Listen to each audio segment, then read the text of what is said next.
I was shocked that he actually told me, you can't vote. Many Montrealers on Quebec Election Day, October 3rd, left home just like this to go vote. But for some, it didn't pan out after showing up to their polling station and being told they weren't on the list. It happened to Montrealer Lucy Saunders, who's been voting since she became a Canadian citizen in 2007. She recently moved, and even after changing her address a month before the election, she couldn't exercise her right. Every election is important, but for me, this one more so. My boyfriend, who works in a small office, 4 people that had moved, in the last few months were also turned away and could not vote. Saunders was told it can take up to 6 months for an address change to kick in, which Elections Quebec denies, saying it's a quick process. Rub salt in the wound when they call the results so quickly, so they have the capability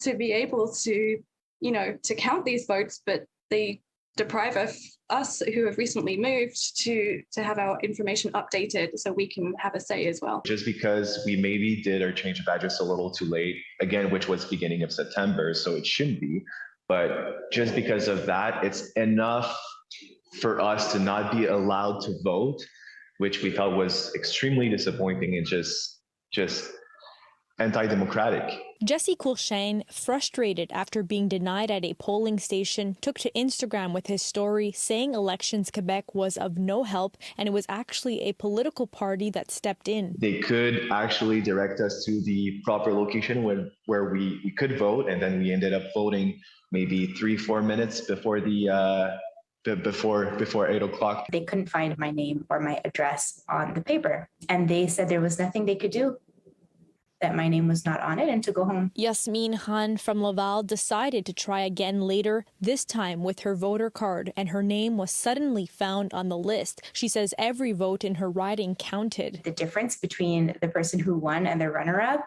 it's a difference of something like 400 votes, which is insane. And I think if I was turned away, how many other people were also turned away? Elections Quebec tells City News in a statement, electors who were unable to vote had the opportunity to complete a form at the polling place so that their case could be examined and their registration on the electoral list could be carried out. We are obviously disappointed when voters cannot vote because they are not registered on the list of electors. Anyone in this situation can contact us to understand why they were not on the list. Voters should also keep in mind that it is important to verify their registration on the voters list at each election. If there is a possibility that something went wrong here, I think it's very important to find out what that was, who was in charge, and for somebody to take accountability because it can't happen again. In Montreal, Alyssia Rubertucci, City News.